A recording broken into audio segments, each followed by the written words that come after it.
बिस्मिल्लाहिर्रहमानिर्रहीम। अस्सलामुअलैकुम नाज़रीन, मलक टीवी में खुश आमदीद कहते हैं। आइए चलते हैं आज की स्टोरी की तरफ। मेरी शादी हुई तो अम्मा ने एक पीतल की अंगूठी दी कि बीवी को मुँह दुखाई में देना और इसकी उंगली से कभी ना उतरने देना।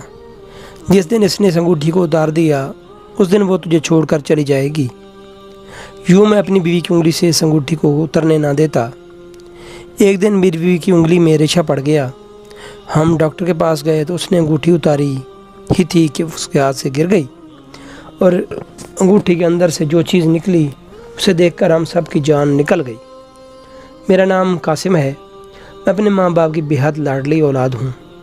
जो चीज़ मैंने मांग लेनी जब तक वो मुझे मिल नहीं जाती मुझे चैन नहीं मिलता था। इसलिए वक्त के साथ साथ मैं ज़िद्दी हो गया था।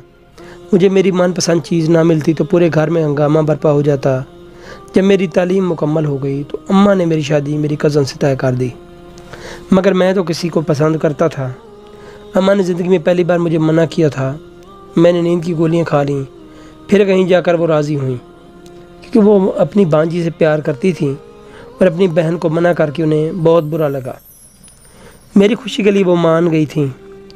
आमना मेरी क्लास फेलो थी और हम दोनों ही एक दूसरे को बहुत पसंद करते थे।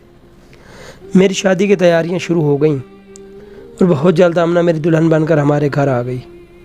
शादी की रात कमरे में जाने से पहले अम्मा ने मुझे अपने कमरे में बुलाकर एक पीतल की अंगूठी दी। कहने लगी, ये हमारी ख़ानदानी अंगूठी है, ये अपनी बीवी को मुँह दिखाई में देना और ये अंगूठी इसकी उंगली से कभी ना उतरने देना, वरना वो तुम्हें छोड़कर चली जाएगी। मैं ये सुनकर डर गया। मैंने अम्मा से वादा कर लिया कि ऐसा ही करूँगा, क्योंकि मैं नहीं चाहता था कि मेरी बीवी मुझे छोड़कर चली जाए। मैंने अम्मा से अंगूठी ली और अपने कमरे में गया। जब मैंने अम्मा को मुँह दिखाई में वो अंगूठी दी तो वो काफ़ी गुस्सा हुई कि लोग मुँह दिखाई में हीरा या सोना देते हैं, तो मुझे पीतल दे रहे हो। मगर मैंने उसे समझाया कि मेरी माँ ने ज़िंदगी में पहली बार मुझसे वादा लिया है और हम दोनों को इस वादे को हर हाल में पूरा करना है। यूँ मैं पूरा ध्यान रखता कि आमना वो रिंग पहने रखे। हालांकि वो रिंग से उससे बिल्कुल पसंद नहीं थी। इसकी उंगली में वो तंग भी थी। एक दिन आमना और मुझे दोस्तों की दावत में जाना था तो वो रिंग उतार कर चली गई। जब हम घर आए और अम्मा को पता चला तो उसने बहुत शोर मचाया कि वो रिंग क्यों उतारी। मजबूरन आमना और मुझे उनसे माफ़ी मांगनी पड़ी और वो रिंग आमना ने दोबारा पहन ली। कभी कभी मुझे भी कोफत होती थी कि ऐसा भी क्या है इस अंगूठी में कि अम्मा उतारने ही नहीं देती। अब जाने क्यों अम्मा की तबीयत भी अक्सर ख़राब होने लगी थी।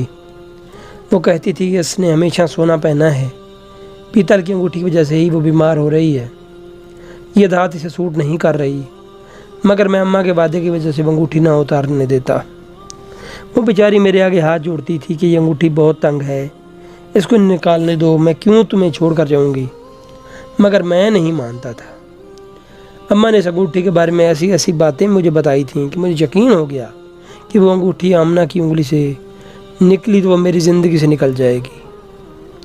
एक दिन आमना की उंगली में एक छोटा सा दाना निकल आया और अगले दिन मेरे रेशा पड़ गया। तो मैं उसे अम्मा के मना करने के बावजूद डॉक्टर के पास ले गया। डॉक्टर ने उंगली चेक करने के बाद वो पीतल की अंगूठी तो आ रही थी, वो इसके हाथ से फिसल कर नीचे जा गिरी। हैरत वाली बात यह थी कि गिरते ही इस अंगूठी से कुछ निकला था। जब गौर से देखा तो वो सफ़ेद रंग का पाउडर सा था। डॉक्टर ने वो पाउडर चेक करने के बाद जो बात मुझे बताई, इसने मेरे पैरों तले से ज़मीन निकाल दी। इसने कहा कि इस अंगूठी में एक खाना बना हुआ है जिसमें जहर भरा हुआ है। वो अंगूठी भी जहरीली थी। इसी जहर की वजह से उंगली में रेशा पड़ गया। बाद में टेस्ट हुआ है तो पता चला आमना की उंगली में कैंसर फैल रहा था। अगर पता ना चलता तो होले होले जहर पूरे जिस्म में फैल जाता। ये सब सुनकर मेरी जान निकल गई। मैं गुस्से में अम्मा के पास चला पहुंचा और उनसे ये सब करने की वजह पूछी तो वो रोने लगी और कहने लगी, मुझे इस लड़की आमना से नफ़रत है। इसकी वजह से तुमने मेरी नाफरमानी की, मेरी बहन ने मुझसे नाता तोड़ लिया। मैं चाहती थी ये लड़की मर जाए ताकि मैं तुम्हारी दूसरी शादी अपनी भांजी से करवा दूं।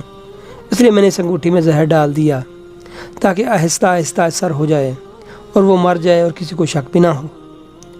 मैं ये बात सुनकर सन्नाटे में आ गया। میری ماں نے اتنی بڑی سازش کی تھی، اگر آمنہ کو کچھ ہو جاتا تو میں بھی برابر کا ذمہ دار ہوتا، کیونکہ میں ہی اسے وہ رنگ انگلی سے نکالنے نہیں دیتا تھا۔